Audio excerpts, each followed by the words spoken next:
আমরা বিকাশ ভবনের সামনে 7 দিন যাবৎ এই খোলা আকাশের নিচে বসে যে লোকোমোটর ডিসেবিলিটি এসসি রিজার্ভেশন 2016 থেকে 2019 থেকে চালু হয়েছিল, তার প্রতিবাদে আমরা সবাই, আমিও এই তোমার কি বলে বিকাশ ভবনের সামনে যে ধর্না চলছে সেই ধর্নার আমিও অংশীদার। আমার সাথে আমার সহকর্মীরা রয়েছে, আমাদের নেতৃত্ব যে দিচ্ছে সাদ্দামদা রয়েছে, আমাদের সহকর্মী ভাই তোজাম্মেল, নীলাঞ্জন, মিজানুর রয়েছে, তারপরে শাহাদুল রয়েছে, অরিন্দম রয়েছে। তো 7 দিন যাবৎ এই খোলা আকাশের নিচে এই ড্রেনের ধারে মশার কামড় খাওয়ার পর এই আমাদের তোজাম্মেল ভাই অসুস্থ হয়ে পড়েছিলেন। এখন কিরকম আছে সেটা আপনাদের সামনে ও নিজেই কিছু বলে ওনার শরীরের সুস্থতা বা অসুস্থতা আপনাদের জানাবে। হলো ভাই। হ্যাঁ, কালকে যেহেতু আমি অসুস্থ হয়ে গেছিলাম, সরি পরশু, তারপর আমার বুকের সমস্যা হচ্ছিল আর কপালে ব্যথা লাগছিল, প্লাস আমার জ্বর এসেছিল। ডাক্তার সাহেবরা মোটামুটি ভালোভাবে চেক আপ করে ওরা ছেড়ে দেয়, কিন্তু আমি বললাম যেহেতু আমার শরীরটা একটু দুর্বল লাগছে, আমি যেহেতু খোলা আকাশের নিচে থাকছি, তো আমাকে একটু থাকতে দেওয়া হোক। কিন্তু ওনারা দিল না, যাই হোক ওদের ডিউটি যেটা যা করছে করুক। কালকে আমাদের সহযোদ্ধা সাদ্দামও হয়ে গেছিল, দিয়ে আমি ঠিক মতন কাল দুদিন খেতে পারিনি। যে আজকে মোটামুটি একটু খাওয়ার চেষ্টা করলে আজকে আমার শরীরটা খুব খারাপ, বিশেষ করে আমার পাতলা পায়খানা হচ্ছে। আর যেহেতু আমাদের এখানটায় যে বিকাশ ভবনের সামনে আমাদেরকে ডাক্তার পুলিশরা যেতে মানা করছে, কিন্তু আমরা কি করব, যেহেতু আমার পাতলা পায়খানা হয়ে গেছে তাই বারবার যেতে হচ্ছে। তাই প্রশাসনের কাছে যারা দেখছেন, আমাদের বিকাশ ভবনে যারা আছেন, বিশেষ করে আমাদের হ্যান্ডিক্যাপ দেখে কোথায় যাব, তাই আপনারা আমাদেরকে বিশেষ করে বাথরুম বা যে টিউবওয়েল বা খোলার ছাদের যেটা আছে ওইটা একটু আমাদেরকে একটু ব্যবহার করার অনুমতি দিন। আর আমরা যেহেতু বঞ্চিত হচ্ছি সবাই বুঝতে পারছি, আমরা বুঝতে পারছি, আমাদের সরকারের চোখেও দেখছে, কানেও শুনেছে, কিন্তু কোনো ডিস্টার্ব দিচ্ছে না। জানি না আমরা যদি মরে যাব সেই দিন আমাদের মা বাপ আমাদের তুলে নিয়ে যাবে, তখন আমাদের মাননীয় মুখ্যমন্ত্রী একটা ভালো কাজ, তুমি মরে যাও কিন্তু ফ্যামিলিকে কিছু একটা দিয়ে যাও, সেইটাই আমাদের বক্তব্য। আমাদের মা বাপ আমাদেরকে এই মরার জন্য শিক্ষাদান করেনি, আমরা খুব কষ্ট করে মানুষ হয়েছি।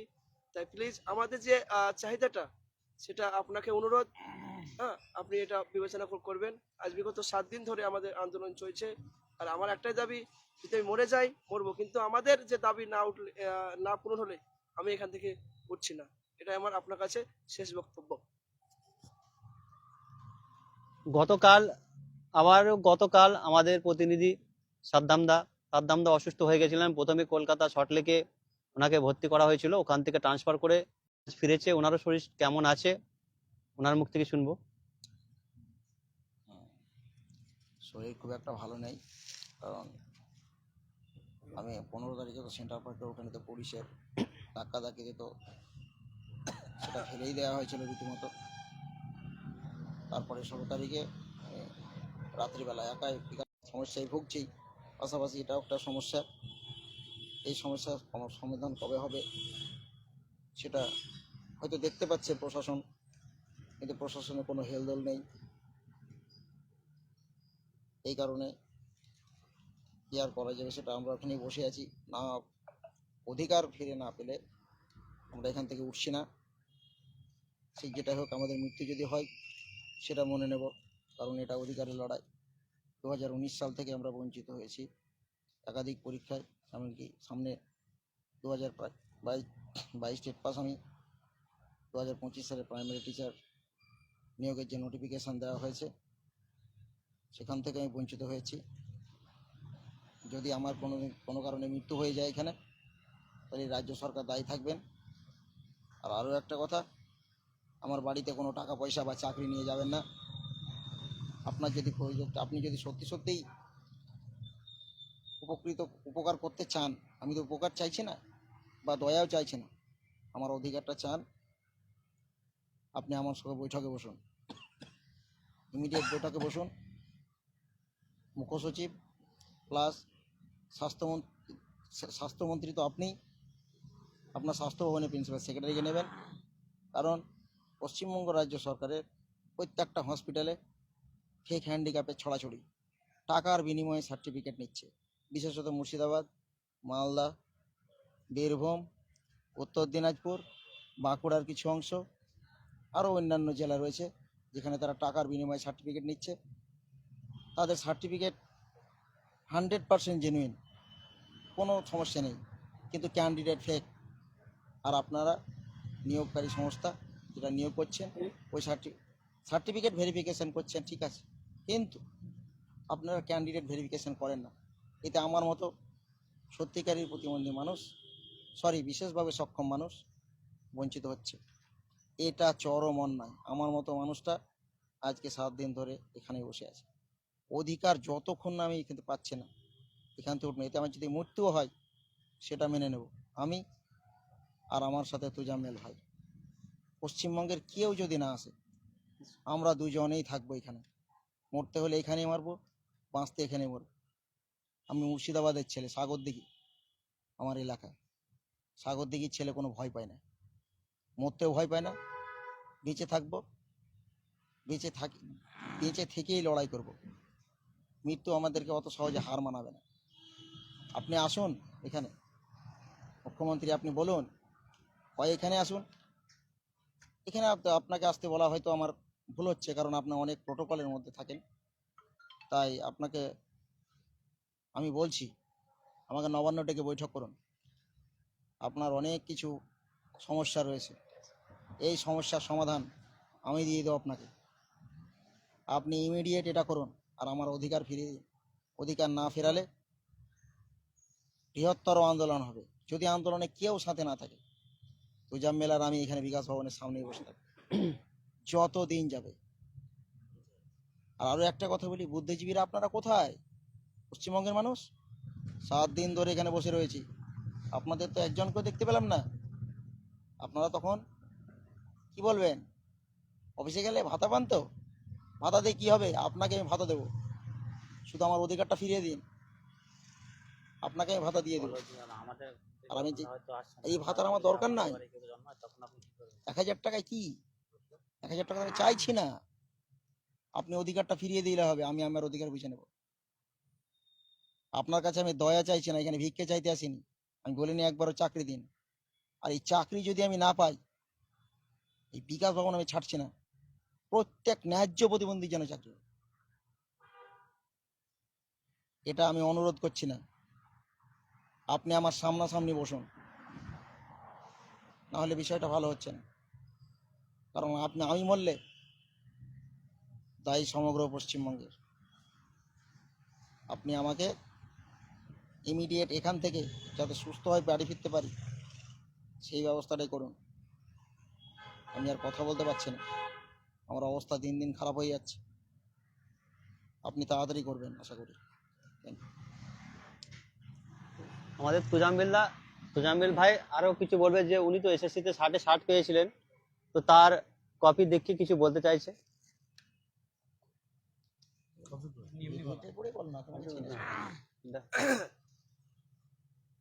হ্যাঁ ম্যাম, আমি তো এসএসসি দিয়েছি 2025 সালে। আমি 2022 সালে প্রাইমারি টেট পাস করেছিলাম। সেখানে দেখি আমাদের লোকবোর্ডের কোনো সিট নেই, তাহলে আমি ওখানেও বাদ গেলাম।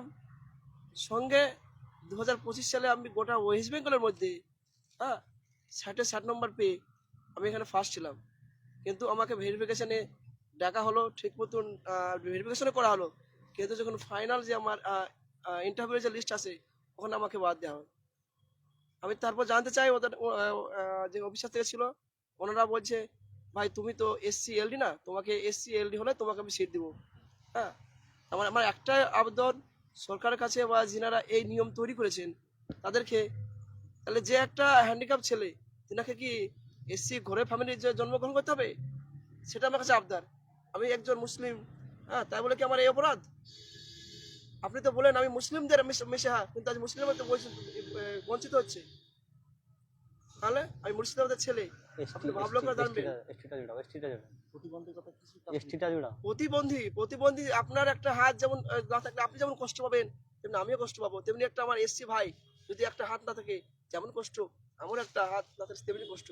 তাই প্লিজ আপনি এই বৈষম্য না করে, ভেদাভেদ না করে আমাদেরকে আমাদের যে যোগ্য সেটাই করে দেন।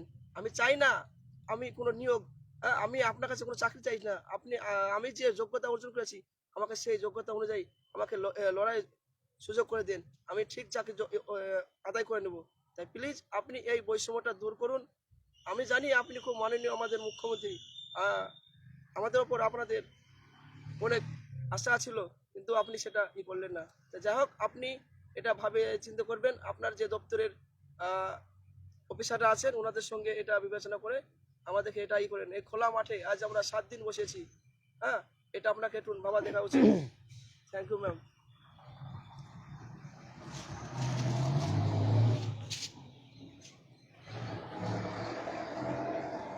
আমি বলছি যে সমাজ, বুদ্ধিজীবী সমাজ আর তোমরা কোথায়?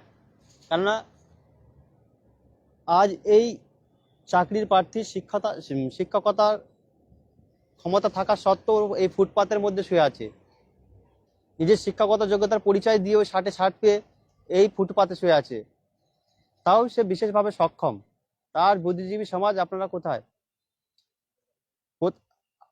কেউ না কেউ আপনার পরিচিত বা আপনার ভাই বোন কেউ না কেউ বিশেষভাবে সক্ষম হতেই পারে, থাকতেও পারে।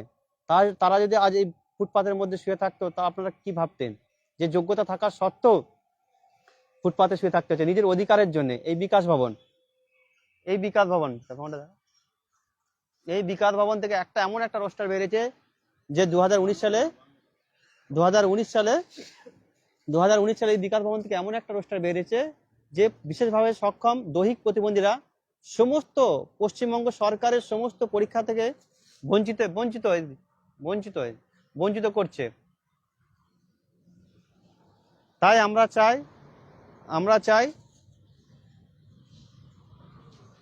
আমরা চাই যে আপনারা আমাদের হয়ে আওয়াজ তুলুন, এই বিশেষভাবে সক্ষম ব্যক্তিদের জন্য আওয়াজ তুলুন, যাতে করে এই ভুল রোস্টার, সংবিধান বিরোধী রোস্টার, কালা কানুন আমাদের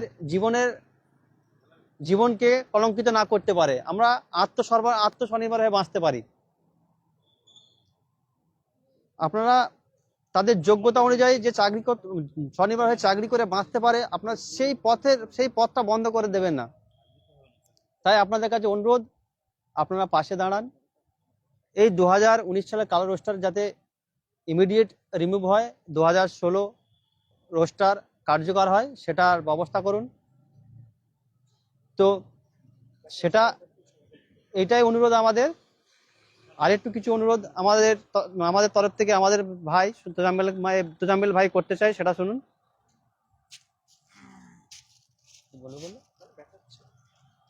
আপাতত আমাদের তোজাম্মেল ভাই এই গতকাল না পরশু দিনকে শরীর অসুস্থ হয়েছিল, এখনো তার অসুস্থতা রয়েছে। আমাদের সাদ্দাম ভাইয়ের কাল অসুস্থ হয়েছিল, আমরা কালকে ডেঙ্গু পরীক্ষা করে এসেছি, ইসিজি করে এসেছি, তারপরেও শরীর অনেক অসুস্থ রয়েছে।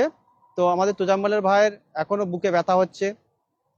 তো আপনারা কি চান আমরা এই খোলা আকাশের নিচে প্রাণ ত্যাগ করি?